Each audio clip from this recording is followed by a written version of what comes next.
A provision of the Biden tax proposal that could receive bipartisan support is his Made in America plan, but it does have its critics. Robert Frank joins us right now. He's got more on this. And Robert, this is one that probably didn't receive as much attention before, but obviously everybody's looking a little more closely at the entire plan, given the outcome of Georgia last week. What's this one all about? Yeah, and this is one piece, as you mentioned, that actually could get some, at least in principle, support from both parties. So he calls it the Made in America piece of the tax plan, and it includes both a carrot and a stick to get companies to invest more of their profits in the U.S. Now, on the carrot side is a 10% tax credit for investments that support U.S. manufacturing. So that could be investing in a new factory or preserving an existing plant. Now, this would create a $20 to $30 billion a year windfall for major U.S. manufacturers. That would be like the auto companies, Boeing, chip makers, building materials. All the manufacturers would get the benefit of that tax credit. Now, on the stick side, he would effectively double the tax rate paid on non-U.S. earnings of foreign subsidiaries. So that would hit companies like Apple, Facebook, Google, Netflix, Microsoft, all those companies that locate a lot of their intellectual property in lower tax countries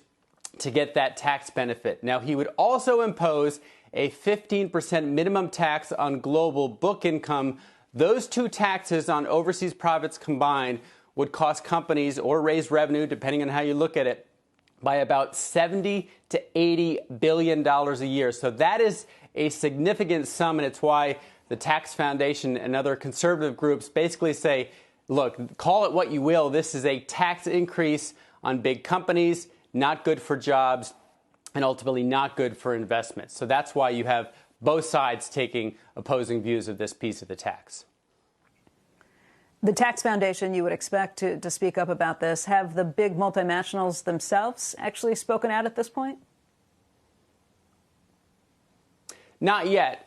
They were very outspoken with the Trump tax cuts, which, of course, cut in half the tax on overseas profits. So they love that. It did repatriate about $1 trillion in cash that was brought back to the U.S.